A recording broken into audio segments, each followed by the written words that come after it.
Good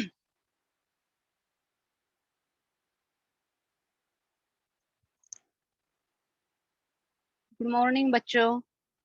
Brihan Mumbai महानगर पालिका शिक्षण विभाग ऑनलाइन एजुकेशन की तरफ से मैं सविता टीचर आपका हार्दिक स्वागत करती हूँ। आज का हमारा विषय है हिंदी और घटक है निबंध लेखन। बच्चों, क्या आपने कभी ऐसा सोचा है कि हम इतने स्कूल में विषय पढ़ते हैं, जैसे इतिहास है, भूगोल है, विज्ञान है, गणित है। इनमें हम एक विषय पढ़ते हैं भाषा। क्या आपके मन में कभी ये ख्याल आया है क्या कि हम भाषा की पढ़ाई क्यों करते हैं? हमारी भाषा की पढ़ाई का उद्देश्य क्या है कि नहीं? हम इतनी 3 भाषाओं का अध्ययन करते हैं, हिंदी, इंग्लिश, मराठी। तो तीनों भाषा का पढ़ाई का उद्देश्य हमारा क्या है? और इसे हम क्यों पढ़ते हैं? ये कभी आपने सोचा है क्या? या कभी आपके मन में ख्याल आया है क्या? तो देखो, पिछले लेक्चर में हमने देखा था कि भाषा किसे कहते हैं और ज्ञान आकलन क्या होता है, ये भी देखा था। तो आज हम देखेंगे कि पहले भाषा की पढ़ाई क्या है। निबंध लेखन जानने से पहले सबसे पहले हम देखेंगे कि भाषा की पढ़ाई हम क्यों करना चाहते हैं या उसका उद्देश्य क्या है। और इसके बाद हम देखेंगे कि उपयोजित लेखन का उद्देश्य क्या होता है, वो क्यों हम पढ़ते हैं, जो भाषा की पढ़ाई में ही आता है। और उसके बाद हम निबंध लेखन की ओर चलेंगे। चलो सबसे पहले हम देखते हैं कि हमें भाषा की पढ़ाई क्यों करनी है। देखो बच्चों, कि भाषा की पढ़ाई से हमारा बौद्धिक, मानसिक और भावनिक क्षमताओं का विकास होता है। बौद्धिक क्षमता यानी जो हम ज्ञान लेते हैं, आकलन करते हैं, तो वो क्षमता हमारी भाषा की पढ़ाई से बढ़ती है। देखो, हम अक्षरों को पढ़ते हैं, उनको जानते हैं, फिर अक्षरों को हम शब्दों में तैयार करके उनका इस्तेमाल करते हैं। तो ये जो है, ये ज्ञान और आकलन करने की जो क्षमता है, ये क्षमता हमारी बौद्धिक क्षमता होती है। तो बौद्धिक क्षमता हमारी इससे बढ़ती है भाषा के पढ़ाई से। मानसिक क्षमता, मानसिक क्षमता हमारे मन में अच्छे विचारों की जो क्षमता है, वो भाषा की पढ़ाई से बढ़ती है। देखो बच्चों, कि जब हम कोई विचार करते हैं, तो विचार करते वक्त हमारे मन में दो तरह के ख्याल आते हैं। एक बुरे भी ख्याल आते हैं और अच्छे भी ख्याल आते हैं। तो बुरे ख्यालों की ओर ज्यादातर हम बढ़ते हैं, उसका ही हम ज्यादा सोच विचार करते हैं। तो बुरे ख्यालों से क्या होता है कि हम पूरी तरह से त्रस्त हो जाते हैं, चिंतित हो जाते हैं और उसी टेंशन में रहते हैं। तो बुरे ख्यालों से हमारा टेंशन और बढ़ता है और अच्छे विचारों से हमारा टेंशन क्या हो जाता है, दूर हो जाता है। तो इसीलिए हमारी मानसिक क्षमता का विकास करने के लिए भाषा बहुत ही उपयुक्त होती है। भाषा की पढ़ाई से हमारा मानसिक क्षमता का विकास अधिक होता है। देखो, हम जितने भी पाठ पढ़ते हैं, पहली से लेकर आगे की जिंदगी में आप जहां तक पढ़ोगे और उसमें भाषा का अगर आप अध्ययन करोगे, तो उसमें जितने भी पाठ होंगे, कविता होंगे, उस पाठों में से या कविताओं में से आपको कुछ ना कुछ अच्छा संदेश मिलता ही है। और ये संदेश हमें अच्छे विचारों की ओर ले जाता है। तो ये संदेश जब हमें अच्छे विचारों की ओर ले जाता है, तो हम अच्छे विचारों के बारे में सोचते हैं। तो हमारे मन में अच्छे विचारों के ख्याल आए, ये क्षमता बढ़ने के लिए भाषा की पढ़ाई जरूरी होती है। उसके बाद है भावनिक क्षमता। देखो बच्चों, हमारी बौद्धिक और मानसिक क्षमता तो हम बढ़ा ही लेंगे, लेकिन आज के युग में ज्यादातर जो क्षमता हमें ज्यादा चाहिए, समाज के लिए जो उपयुक्त है, वो है भावनिक क्षमता। भावनिक क्षमता यानी एक दूसरे के सुख दुख को जानना, समझ लेना, उसे ही भावनिक क्षमता कहते हैं। कि जब दूसरा खुश होता है, तो उसकी खुशी देखकर हमें भी खुशी मिलती है, और कोई दुखी हो तो उसका दुख देखकर हमें भी दुख होना चाहिए। तो ये होती है भावनिक क्षमता। तो ये भावनिक क्षमताओं का विकास भी भाषा की पढ़ाई से होता है। आपने अभी ये पाठ इस साल से कम किया है, शिष्टाचार, अगर ये पाठ आपने पढ़ा होगा, तो इसमें देखो हेतु जो है, हेतु के बच्चे के मर जाने के बाद भी वो मालिक के घर में जो उसके मुंडन का समारोह होता है, शुभ समारोह होता है, फिर भी अपने बच्चे के मरने की खबर वो मालिक को नहीं देता है। और अंत में कहता है कि ऐसे शुभ अवसर पर अगर हम ऐसी बुरी घटना के बारे में बोलेंगे, तो इसे अशुभ माना जाता है। तो उसकी भावनिक जो उसके अंदर जो भावना है कि दूसरे के घर में खुशी का माहौल है और उसके घर में अगर हम ऐसे अशुभ समाचार बोलेंगे, तो ये अशुभ हो सकता है, इसीलिए वो कुछ भी बोलता नहीं है। उसे मारपीट पड़ती है, फिर भी वो मालिक के खिलाफ कुछ नहीं बोलता है, ना किसी बात का ज़िक्र करता है। तो इस तरह की ये भावनिक क्षमताएँ हमारी भाषा की पढ़ाई से बढ़ती है। तो भाषा की पढ़ाई का सबसे पहला उद्देश्य यही है कि हमारी बौद्धिक, मानसिक और भावनिक क्षमता इसका विकास होता है। दूसरा है कि मनुष्य जो है वो समाज प्रिय प्राणी है। समाज के बिना वो रह नहीं सकता है। वह समाज में रहकर अपना विकास करता है। इसीलिए उसे समाज में रहने का ढंग, तरीका यह भाषा सिखाती है। हम व्याकरण पढ़ते हैं। व्याकरण के ज़रिए हम शुद्ध भाषा बोलने बोलने की कोशिश करते हैं। कौन-सी मात्रा कहाँ पर होती है, अल्प विराम किस तरह से होता है, ये जब हम पढ़ते हैं, बोलते हैं, लिखते हैं, तो यह शुद्ध भाषा हमारी बन जाती है। और साथ ही साथ में बड़ों का आदर करना, छोटे छोटों से अच्छी तरह से बोलना, प्यार से व्यवहार करना, यह सब जो ढंग है या तरीका है, यह हमें भाषा ही सिखाती है।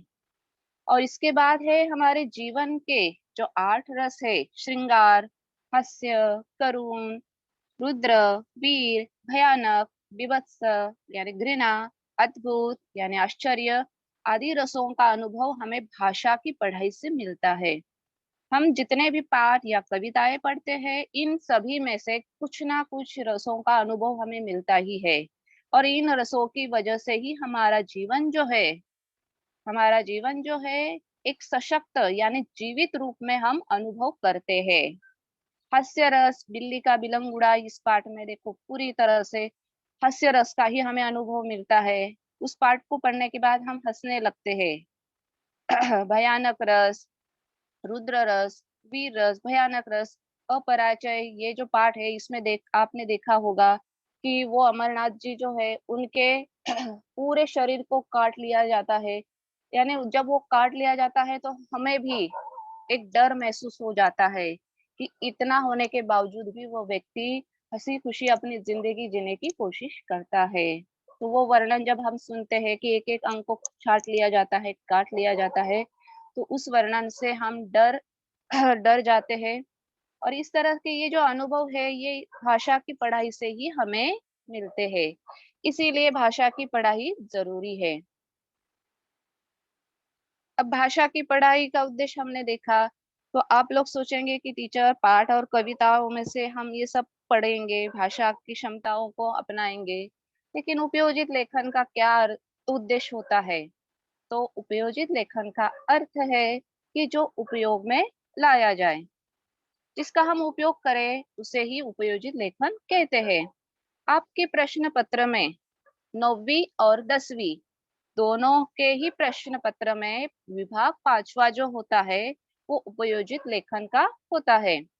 इसमें पत्र लेखन, गद्य आकलन, वृत्तांत लेखन, विज्ञापन लेखन, कहानी लेखन और निबंध लेखन आदि प्रश्न होते हैं। और इन सभी प्रश्नों का हम भविष्य में कभी न कभी अपनी जिंदगी में उपयोग करते हैं। इसीलिए इसे समझ लेना हमारे लिए बहुत आवश्यक है।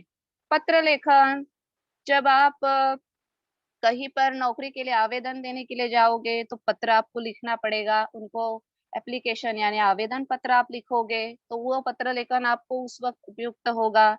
गद्य आकलन से हम समस्या सुलझाने की कोशिश करेंगे कि मेरे साथ जो समस्या हुई है या मुझ पर जो मुसीबत आई है, वो क्यों आई है? या गद्य आकलन से हमें यानी क्षमता हमारी जो बढ़ जाती है कि हाँ, सोचने की क्षमता की देखो, ये जो मुसीबत आई है, वो उसका कारण क्या है? वो कारण हम ढूँढ लेंगे। वृत्तांत लेखन, संवाददाता अगर आप में से कोई बनेगा, तो उसकी रुचि इस वृत्तांत लेखन से बढ़ जाएगी। विज्ञापन लेखन, कोई विज्ञापन बनाने के लिए अ, आगे ज़िंदगी में बन जाएगा, तो विज्ञापन में उसकी रुचि इससे बढ़ जाएगी। कहानी लेखन, कहानी लेखन कोई आप में से कोई लेखक बनेगा, कवि बनेगा, तो ये कहानी लिखने की आदत उसको या उसकी रुचि इस कहानी लेखन से बढ़ सकती है। अब निबंध लेखन यह क्यों आवश्यक है? इससे हमारी क्या क्षमता बढ़ती है? और यह हम किस तरह से लिखते हैं, इसके बारे में आज हम जानेंगे। निबंध की परिभाषा, उसकी विशेषता और उसके प्रकार, इसके बारे में आज के लेक्चर में हम पढ़ने वाले हैं। तो अभी हम हमारा जो घटक है, विषय जो है, वो है निबंध। इसको हम विस्तार से देखते हैं। बच्चों, आप 9वीं में हो, अभी आप 10वीं में जाने वाले हो, आप बोर्ड के एग्जाम दोगे, तो 9वीं और 10वीं दोनों ही कक्षा में आपके प्रश्न पत्र का स्वरूप जो है वो एक जैसे ही होता है। तो एसएससी बोर्ड के एग्जाम में जिस तरह से आपको प्रश्न पत्र आएगा, उसी तरह का 9वीं का आपका प्रश्न पत्र होगा। एसएससी बोर्ड में निबंध रचना विभाग के अंतर्गत प्रश्न क्रमांक 5 ई, इसमें 7 अंकों के लिए निबंध लेखन के लिए प्रश्न पूछा जाता है। यहाँ निबंध जो है, इसके लिए 3 विषय आपको दिए जाते हैं, यानी 3 में से आपको एक निबंध लिखना है। उन 3 विषयों में से किसी भी एक विषय पर छात्र निबंध लिख सकता है। आपको जो सही तरह से आता है उसको आपको लिखना है। निबंध हेतु शब्द सीमा भी दी जाती है। निबंध लिखने के लिए आपको शब्दों की सीमा दी जाती है कि आपको कम से कम 80 या 100 शब्दों में अपनी बात यानी निबंध लिखना होता है। यानी आपका निबंध का लेखन कितना होना चाहिए? 80 से 100 शब्दों तक, 1 या 1.5 पेज तक ही आपका निबंध आना चाहिए। अब निबंध का महत्व, मैंने कहा था कि जो उपयोजित लेखन है, इस उपयोजित लेखन का उपयोग आप अपनी जिंदगी में कभी ना कभी कर सकते हैं और होता ही है। तो निबंध हम क्यों लिखते हैं, उसका महत्व क्यों है, वो देखो कि निबंध लेखन से निबंध लिखने वाले की निरीक्षण शक्ति और स्मरण शक्ति दोनों का ही विकास होता है। जब हम निबंध लिखते हैं तो निबंध लिखने वाले की निरीक्षण शक्ति यानी हमारे आसपास कौन-कौन सी घटनाएं होती है, उन घटनाओं का क्या परिणाम होता है और उन घटनाओं को बार-बार दोहराने से या उससे बचने के लिए हम क्या कर सकते हैं, ये जो निरीक्षण शक्ति है, ये हमारी बढ़ जाती है। और जब ये निरीक्षण शक्ति हमारी बढ़ती है, उससे साथ-साथ हमारी स्मरण शक्ति भी बढ़ जाती है।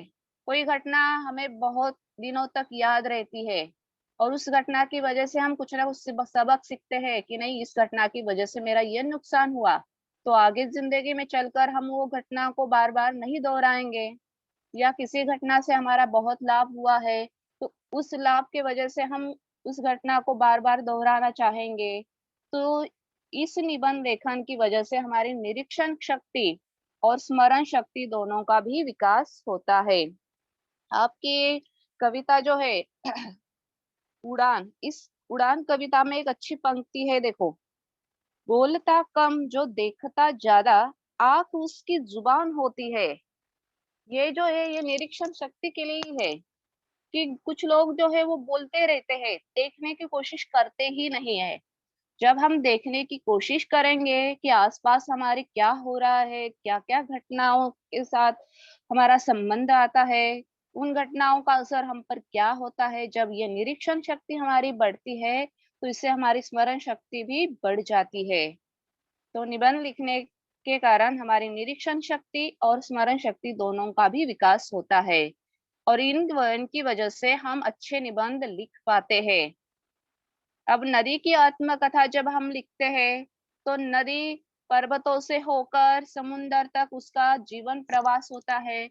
यह आप लोगों को मालूम है, जब आप नदी के किनारे जाते हो, तो नदी किस तरह से बहती है, उसके आसपास कौन-कौन से पेड़-पौधे होते हैं, उसमें कौन-कौन से जानवर होते हैं, कौन-कौन से उसके आस-पास पक्षी, पंछी मंडराते हैं। ये जो निरीक्षण शक्ति है, इससे जब हम नदी की आत्मकथा या निबंध लिखेंगे, तो यह निरीक्षण शक्ति हमारे काम आती है। तो निरीक्षण शक्ति और स्मरण शक्ति के वजह से ही हम अच्छे निबंध लिख सकते हैं। अपने अनुभव की बातों को क्रमबद्ध लिखने की हमारी आदत बन जाती है। जब हम कोई अपना अनुभव किसी को बताते हैं, वो रूप से बताते हैं कि देखो यह घटना इस तरह से हुई थी। तो शुरू से लेकर अंत तक हम उसको पूरी तरह से वो घटना बयान करते हैं। तो ये क्रमबद्धता जो है, ये क्रमबद्धता की आदत हमारी बन जाती है। वैसे हर व्यक्ति की अपनी अभिव्यक्ति होती है, यानी हर व्यक्ति अलग-अलग प्रकार से सोचता है और वह विचार व्यक्त भी अलग-अलग प्रकार से करता है। एक ही घटना होती है, लेकिन उस घटना को बताने का जो तरीका है, वो हर व्यक्ति का अलग-अलग होता है। इसीलिए एक ही विषय पर हमें अलग-अलग प्रकारों से लिखे गए निबंध मिल जाते हैं। अब भारत में विविधता में एकता, यह विषय आपका निबंध का है। तो भारत के बारे में, हमारे देश के बारे में हर एक विद्यार्थी के मन में जो विचार है, वो उसी प्रकार से निबंध लिखेगा। कोई किसी विषय को ज़्यादा महत्व देगा कि भारत में अलग-अलग भाषाएँ बोली जाती है, यहाँ के खाद्य पदार्थ अलग-अलग है, तो उस विषय में वो ज़्यादा लिखेगा। कोई हमारे स्वतंत्र सैनिक जो है, उनके बारे में ज़्यादा लिखेगा, यानी हर व्यक्ति की अपनी-अपनी अभिव्यक्ति है। उसकी विचार करने की क्षमता, उसे व्यक्त करने की क्षमता जो है, वो हर व्यक्ति की, हर छात्र की अलग होती है। और इसीलिए हमें एक ही विषय पर अलग-अलग प्रकार से लिखे गए निबंध मिल जाते हैं। तो निबंध इसलिए हमें लिखना है क्योंकि इससे हमारी निरीक्षण शक्ति और स्मरण शक्ति दोनों का भी विकास होता है, जो हमें भविष्य के लिए बहुत ही उपयुक्त होती है। अब निबंध का अर्थ, निबंध शब्द 2 शब्दों से मिलकर बना है, नि और बंध। इसका अर्थ है कि भली प्रकार से बंधी हुई रचना। बंधी हुई यानी उसे डोर से हम बांधते हैं क्या? नहीं। यानी एक घटना को लेकर दूसरी घटना की तरफ जब हम जाते हैं, तो ये क्रम जो है, ये क्रम हम सही ढंग से जब बांधते हैं, उसको सही ढंग से लिखते हैं या व्यक्त करते हैं, ऐसी बंधी हुई रचना को हम कहेंगे निबंध। अर्थात वह रचना जो विचार पूर्वक लिखी जाई गई है, क्रमबद्ध रूप से लिखी गई है, उसे ही निबंध कहते हैं। इसके आधार पर हम अगर सरल शब्दों में कहेंगे, तो निबंध वह गद्य रचना है जो किसी विषय पर क्रमबद्ध रूप से लिखी गई हो। क्रमबद्ध रूप से यानी एक घटना के बाद दूसरी घटना या एक बात दूसरी बात से जुड़ी हुई हो, तो ऐसे लिखे जब जाते हैं गद्य, तो उसे ही निबंध कहा जाता है। अब आपके पाठ में देखो इनाम, यह जो है, यह हास्य निबंध है। अब ये इनाम देखो, लेखक ने शुरू से बताया है कि इस तरह से भारत में जुगाड़ बनाया गया था और उसका उत्तर जो देगा उसको वो फ्रिज मिलेगा। फिर फ्रिज लेखक के घर पर आता है और घर पर आने के बाद उसके साथ क्या-क्या घटनाएँ होती है, उससे वो परेशान होता है और इस परेशानी से वो हल भी ढूँढ लेता है। यानी शुरू से अंत तक बात जो है वो क्रम रूप से बताई गई है। तो ये हास्य निबंध आपने पढ़ा हो, तो आपको समझ में आ जाएगा कि हास्य निबंध किस तरह से लिखा गया है। तो ये जो रचना होती है निबंध, ये क्रम रूप से लिखी जाती है। निबंध के विषय कोई भी हो सकता है कि जीवन के सभी क्षेत्रों में सफल विचार विमर्श के लिए हमें श्रेष्ठ निबंध लेखन की आवश्यकता होती है। निबंध किसी भी विषय पर लिखा जा सकता है, कोई भी विषय हमें दिया जा सकता है। आज के युग में हम देखते हैं कि कोरोना का फैलाव ज़्यादातर बढ़ रहा है। सभी देशों में इसका फैलाव बढ़ने से सभी देश जो है त्रस्त हो रहे हैं। इससे क्या सावधानी बरतनी है और इससे किस तरह से हम बच सकते हैं और इसके हानि क्या हो रही है। ये जो बात है, ये निबंध का भी विषय हो सकता है। आज के सामाजिक, आर्थिक, राजनीतिक और वैज्ञानिक विषयों पर हम निबंध लिख सकते हैं और ये विषय भी आ सकते हैं। संसार का हर विषय, हर वस्तु, हर व्यक्ति एक निबंध का केंद्र यानी एक निबंध का विषय हो सकता है। तो ये निबंध के लिए किसी भी विषय की पाबंदी या बंधन नहीं होता है, वो किसी भी विषय पर लिखा जा सकता है। निबंध लिखते समय हमें कौन-कौन से बातों का ध्यान रखना चाहिए? सबसे पहले जो है कि निबंध के विषय पर विचार कर उसकी रूपरेखा तैयार करनी चाहिए। परीक्षा में जब आप निबंध लिखोगे तो सबसे पहले जो भी आपको विषय आसान लगता है, उस विषय पर थोड़ा विचार करना ज़रूरी है। फिर उसकी रूपरेखा रूपरेखा आप तैयार कीजिए कि ये निबंध मुझे लिखना है तो सबसे पहले मैं क्या लिखूँ, उसके बाद क्या लिखना है और अंत में क्या लिखना है, तो उसकी रूपरेखा आपको तैयार करनी है। और उसके बाद उसकी लंबाई का आपको अंदाज़ा लगाना है कि इतना अगर मैं लिखूँगा तो कितना निबंध मेरा बढ़ सकता है।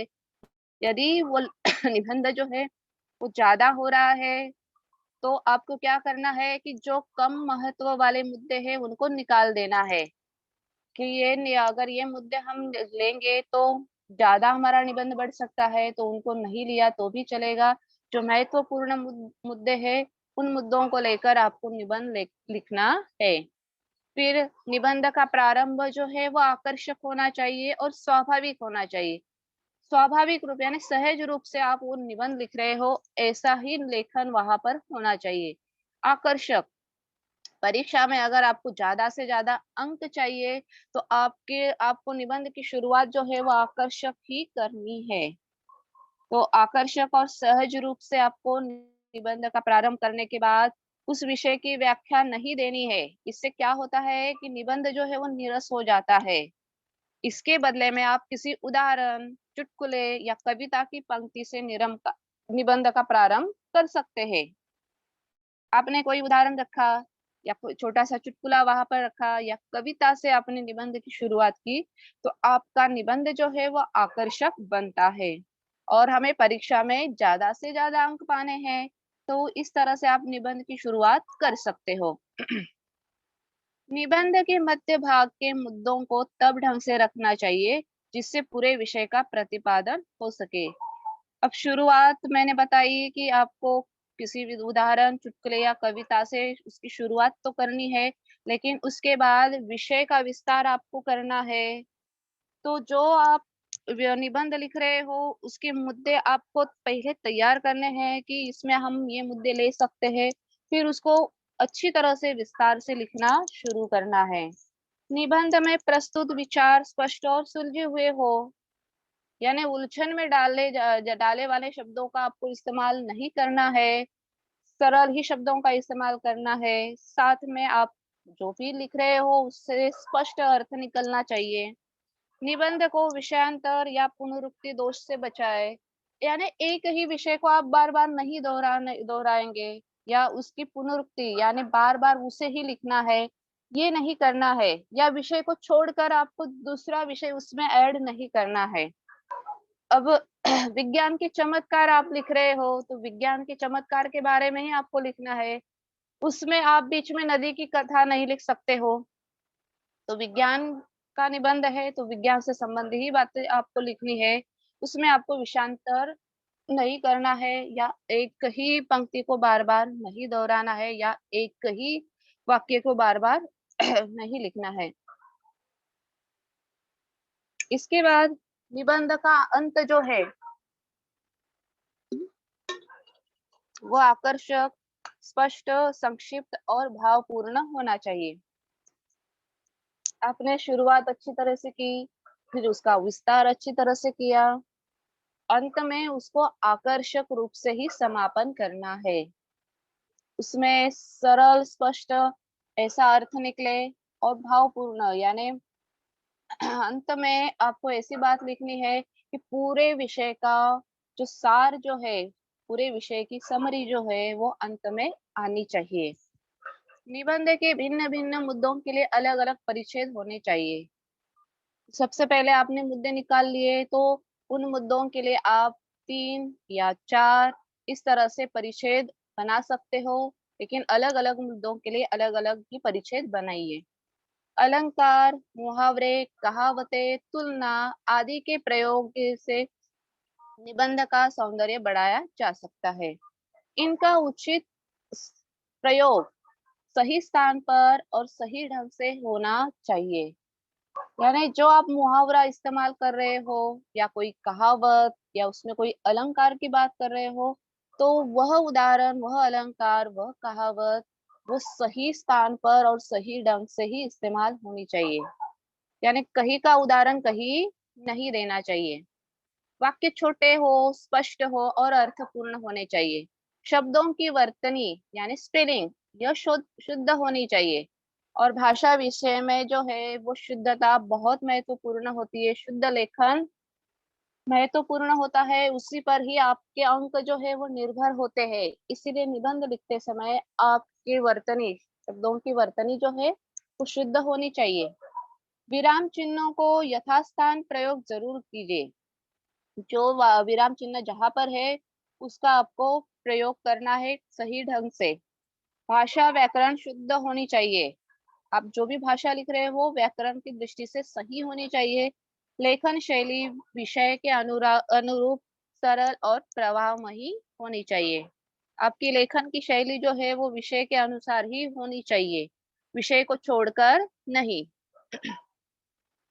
निबंध के प्रकार जो है आपके पाठ्य पुस्तक में 5 बताए हैं।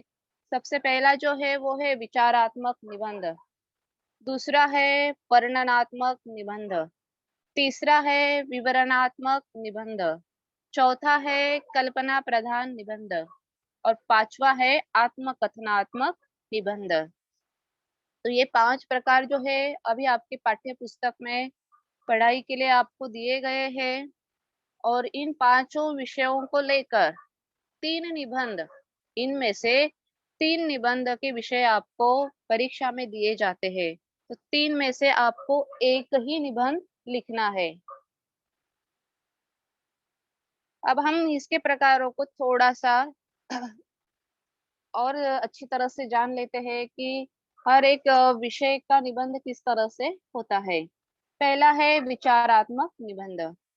किसी गुण, दोष, धर्म या फलाफल का वर्णन विचारात्मक निबंध कहलाता है। किसी भी गुण का या दोष का या किसी वस्तु, व्यक्ति के धर्म या उसके फलाफल का वर्णन जो है वो विचारात्मक निबंध में आता है। इस निबंध में किसी देखी या सुनी हुई बात का वर्णन नहीं होता है। इसमें केवल कल्पना और चिंतन शक्ति से काम लिया जाता है।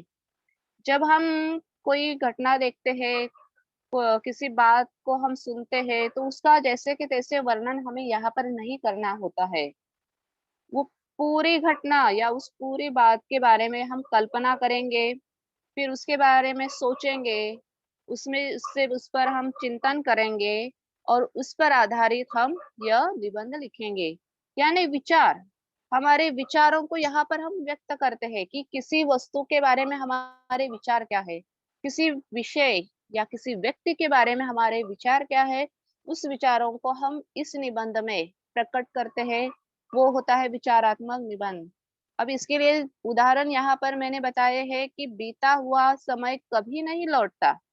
आप लोगों को भी मालूम है कि जो समय बीत गया वो फिर से नहीं आता है। तो बीता हुआ समय कभी नहीं लौटता है, तो वो क्यों नहीं लौटता है? अगर लौटता है तो क्या हो सकता है?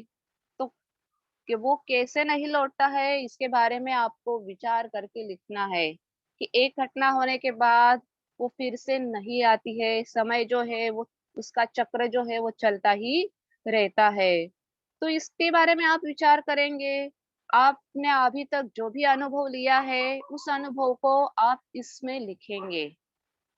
दूसरा है विज्ञान के चमत्कार। विज्ञान के चमत्कार आपने देखे हैं कि यह मोबाइल जो है इसका इस्तेमाल हम किस तरह से करते हैं, ये भी एक विज्ञान का चमत्कार है। इस विज्ञान के चमत्कार की वजह से हमारी जिंदगी जो है वो आसान बन गई है। तो विज्ञान के बारे में आपके विचार जो है, उसके चमत्कारों के बारे में आपके जो विचार है, यह विचार आप विचारात्मक निबंध में लिखेंगे। तो विचारात्मक निबंध जो है ये हमारे विचारों को प्रकट करने के लिए निबंध होते हैं कि हाँ, एक विषय आपको दिया है तो इस विषय पर आपकी क्या विचार है, उन विचारों को आप इसमें लिखते हो। दूसरा है वर्णनात्मक निबंध। किसी सजीव या निर्जीव पदार्थ का वर्णन यह वर्णनात्मक निबंध में आता है। ये निबंध जो है वो स्थान, दृश्य, परिस्थिति, व्यक्ति, वस्तु आदि को आधार बनाकर लिखे जाते हैं। कोई भी स्थान हो, कोई भी दृश्य हो, परिस्थिति हो, व्यक्ति हो या वस्तु हो, उसको हम क्या करते हैं, विषय बनाते हैं या उसका आधार लेते हैं और उस आधार पर उसका वर्णन करके जब हम लिखते हैं तो यह वर्णनात्मक निबंध होता है। मेरा प्रिय ऋतु, अब हमारे भारत देश में 3 ऋतु होते हैं। इन 3 ऋतुओं में से आपको जो अच्छा ऋतु लगता है, उसके बारे में आप वर्णन लिख सकते हो। यानी वर्षा ऋतु आपका प्रिय ऋतु है, तो वर्षा में बरसात होती है, तो बरसात होना ये उसका वर्णन है। तो ये वर्णन आप इसमें लिख सकते हो। पूरा वर्णन जब आप लिखोगे, तो ये वर्णन आपका वर्णनात्मक निबंध में आता है। मेरा प्रिय जानवर, किसी भी जानवर का आप वर्णन करोगे, तो वह वर्णन वो जानवर दिखता कैसा है, उस वक़्त क्या खाता है, उसका स्वभाव कैसा होता है, उसके भाव कैसे होते हैं। यह जब आप मेरा प्रिय जानवर इस निबंध में उसका वर्णन करके लिखते हो, तो ये निबंध जो है वो वर्णनात्मक निबंध में आता है। यानी क्या? आपने उस वस्तु का, उस व्यक्ति का या उस जानवर का क्या किया है? वर्णन किया है। तो वर्णनात्मक निबंध जो है वो हम किसी सजीव या निर्जीव वस्तु, पदार्थ, व्यक्ति इसका जब वर्णन करते हैं तो वह वर्णनात्मक निबंध में आता है। तीसरा है कल्पना प्रधान निबंध। हम किसी पद या भूमिका में नहीं है, लेकिन उस पद या भूमिका के पद को काल्पनिक तौर पर ग्रहण करके उस पर आधारित अपने विचारों को करना होता है। यदि मैं अध्यापक होता, आज की घड़ी में आप छात्र हो, लेकिन आप सोच रहे हो कि हाँ, अगर मैं अध्यापक होता तो क्या करता, किस तरह से पढ़ाता, बच्चों को किस तरह से समझाता। यानी ये आप भविष्य में लिखोगे कि मैं यह अध्यापक होता तो मैं क्या करता। आप आज की घड़ी में छात्र हो, लेकिन फिर भी आपने सोचा कि नहीं, अगर मैं अध्यापक होता तो मैं क्या करता। यदि मुझे पंख होते, हमें पंख नहीं है, मनुष्य को पंख नहीं है। हाँ, अगर पंछी की तरह हमें भी पंख आ जाते, तो पंख आने पर हम क्या-क्या करते? तो ये जो निबंध है, ये भविष्य के रूप में हम लिखेंगे कि हाँ, ये वस्तु हम नहीं है, लेकिन अगर हम इसमें गए, अभी हम छात्र हैं तो अध्यापक हो गए तो क्या करेंगे? पंख नहीं है, लेकिन फिर भी अगर हमें पंख होते तो क्या होता? तो कल्पना करनी है हमें, इमेजिनेशन। अगर ये वस्तु हम इस तरह से होते तो क्या होते, तो क्या करते?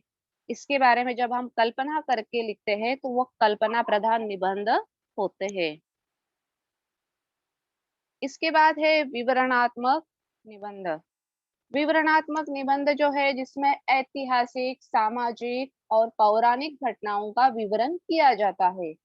यह विवरण जो है भूतकाल से संबंधित होता है तथा संवेदनशील और मार्मिक भी होता है। किसी भी ऐतिहासिक, सामाजिक या पौराणिक घटना का विवरण करना होता है, उसे विस्तृत रूप से लिखना होता है, उसका विवरण बताया जाता है, उसको एक्सप्लेन करना होता है कि हाँ, ये बात हुई है, ये घटना हुई है, तो वह क्या है, किस तरह से है, उसका विवरण हमको बताना है।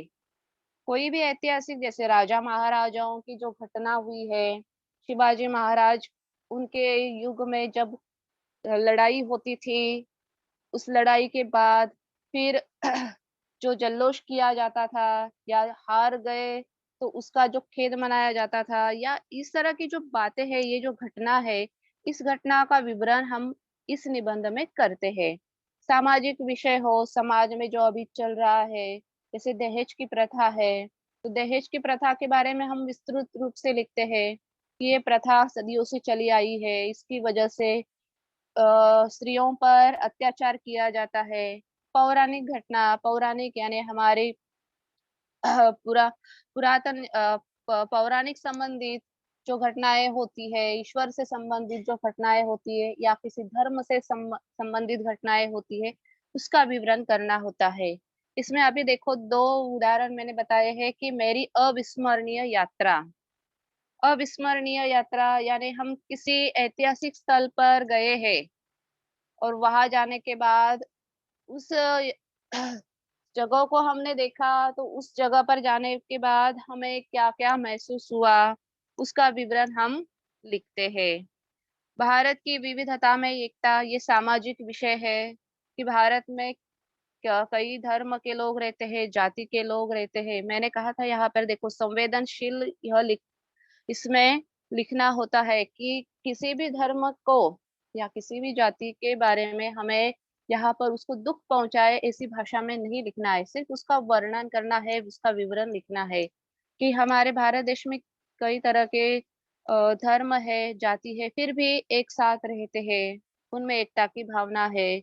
तो इस तरह के जो विवरण करने वाले जो निबंध होते हैं, वो विवरणात्मक निबंध में आते हैं। 5वां जो है वो है आत्मकथनात्मक निबंध। इसका अगर हम सीधा सा अर्थ लेंगे तो परकाया प्रवेश, यानी हम किसी और रूप में गए हैं और उस रूप को हम अनुभव करके लिखते हैं, उसे ही आत्मकथनात्मक निबंध कहते हैं। जीवन में घटित घटनाओं या अनुभूतियों को जब हम स्वयं अनुभव करके लिखते हैं, तो उसे ही आत्मकथनात्मक निबंध कहते हैं। आत्मकथनात्मक निबंध जो है वो मैं इस सर्वनाम शब्द से लिखे जाते हैं। इस निबंध में मैं का ही प्रयोग किया जाता है। जैसे पुस्तक की आत्मकथा, मैं एक पुस्तक बोल रहा हूँ, या मैं एक हिंदी की पुस्तक हूँ, या नदी की आत्मकथा। तो नदी जो है वो स्वयं आप हो, यह सोचकर आपको लिखना है। तो देखो बच्चों यहाँ पर ये कल्पना प्रधान, ये भी इसी प्रकार का निबंध है, लेकिन यहाँ पर क्या है कि आप भविष्य में अगर होंगे या उस पद पर होंगे, तो क्या लिखना है, ये भविष्य की तरह हमें लिखना है।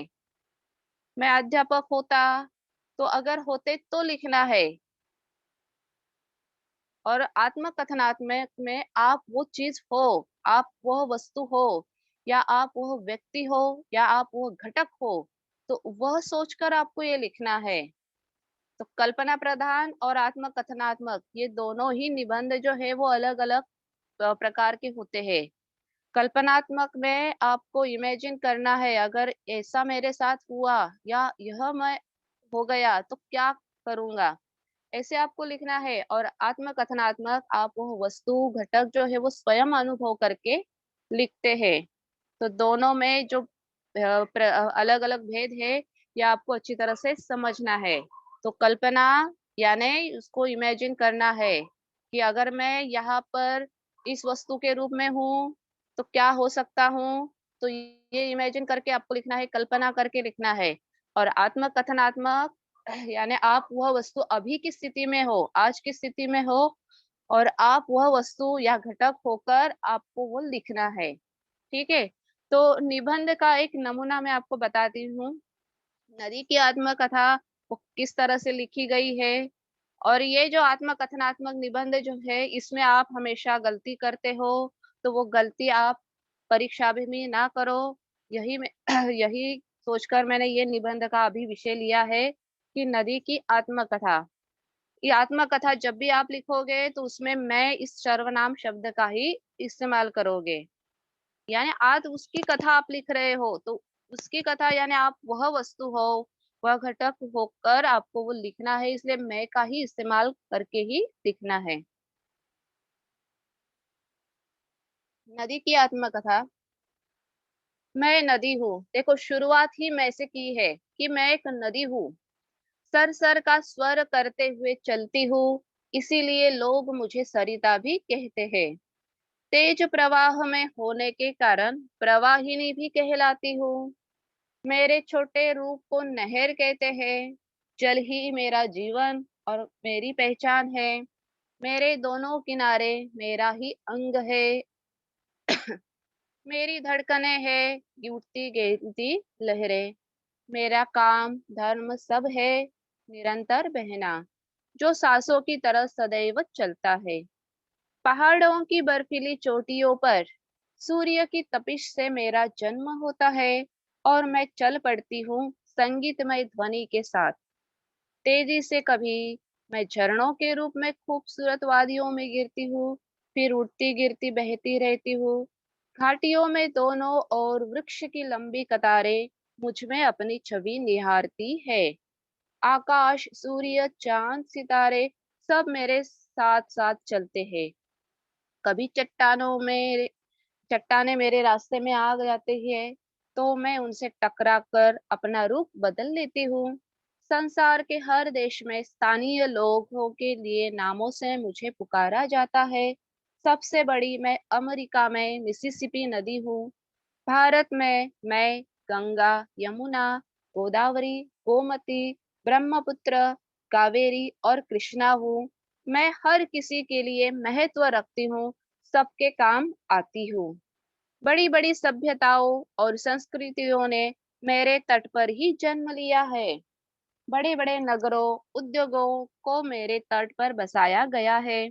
गया, प्रयाग, इलाहाबाद, हरिद्वार तो मेरे कारण ही तीर्थ स्थल बन गए हैं, जहाँ त्योहार के दिनों में लोग स्नान करने आते हैं। मेरे पानी से कृषक खेत सींचते हैं, धरती हरी भरी रहती है। पीने का पानी भी मैं हूँ। उद्योग धंधों में भी मेरा प्रयोग होता है। बिजली मेरे पानी से बनती है। मुझ पर बांध और पुल बनाकर इंसान ने मुझे जीत लिया है। नौका और जहाज मुझे चीरते हुए आगे निकल जाते हैं। मुझ में जाल डालकर मछुआरे मछलियां निकालते हैं। मेरे पानी में कई तरह की वनस्पति, मछलियां, मगरमच्छ पलते हैं। किंतु आजकल शहरों की सारी गंदगी डालकर तुम सबने मुझे गंदा कर दिया है। अब सरकार सफाई अभियान चला रही है, ताकि मैं निर्मल नदी के रूप में सागर में मिलूं। अब मैं पुनः स्वच्छ एवं निर्मल हो जाऊंगी। देखो बच्चों, इस निबंध में हमने देखा कि सबसे पहले नदी के बारे में हमें बताना है और यही बात लिखनी है कि मैं नदी हूँ, मैं एक पुस्तक हूँ। जो भी आपको विषय दिया जाएगा आत्मकथा के लिए, आप वो चीज हो ऐसे सोचकर ही आपको शुरुआत करनी है। अब नदी की आत्मकथा है तो शुरू में ही लिखा है कि मैं नदी हूँ। फिर उसको कौन कौन से नामों से पहचाना जाता है, वो नाम उसने बताए हैं। सरिता है, प्रवाहिनी है, नहर के रूप में भी वो बहती है। तो ये नाम उसको जो दिए हैं, वो नाम की शुरुआत उसने बताई है। उसके बाद उसका जन्म कहाँ से होता है और वो रास्ते से जब बहती है, तो रास्ते से बहते हुए उसके आसपास क्या-क्या होता है। चाँद तारे उसके साथ-साथ चलते हैं, वो चट्टानों से रास्ता बनाकर निकलती है और कभी-कभी चट्टानों से टकराकर अपना रुख भी बदल देती है। और यह अंत में समुंदर में जाकर मिलती है। उसको हर जगह के, हर देश के जो लोग होते हैं अलग-अलग नाम से पुकारते हैं। उसने अपने नाम भी यहाँ पर बताए हैं कि वो कौन-कौन से नामों से पहचानी जाती है, सबके काम आती है। और यह नदी के तट पर सभ्यता और संस्कृतियों का निर्माण हुआ है। नगर और उद्योग उसके किनारे पर बसे हुए हैं और तीर्थ स्थल उसके किनारे पर बन गए हैं। कृषक जो है यानी किसान जो है इससे खेती चलाते हैं। हरी हरी भरी धरती बन जाती है, पीने का पानी उससे मिलता है, उद्योग धंधों में भी उसका पानी का प्रयोग किया जाता है, बिजली उससे बनती है। फिर नदी पर बांध या पुल बनाए जाते हैं, उसमें नौका जहाज जो है इससे व्यापार किया जाता है। मछुआरे जो है वो मछलियां निकालने का काम करते हैं। पानी में कई तरह की वनस्पति और औषधीय वनस्पति होती है।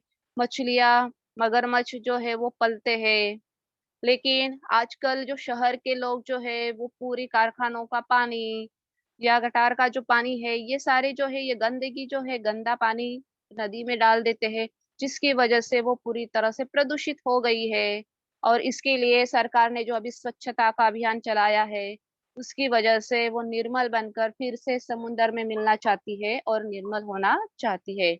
तो नदी का जो शुरू से लेकर क्रम जो है अंत तक, ये क्रमबद्ध है। एक के बाद एक विषय को, एक के बाद दूसरी बात को बताया है। तो नदी की आत्मकथा इस निबंध में नदी का वर्णन शुरू से लेकर अंत तक आपको इसी तरह से लिखना है। तो बच्चों, आज का जो हमारा निबंध लेखन, यह जो पुनरावर्तन का विषय था, वो आपको अच्छी तरह से समझ में आया होगा, ऐसे मैं उम्मीद करती हूँ। धन्यवाद। Yes, ma'am. Thank you. Thank you so much.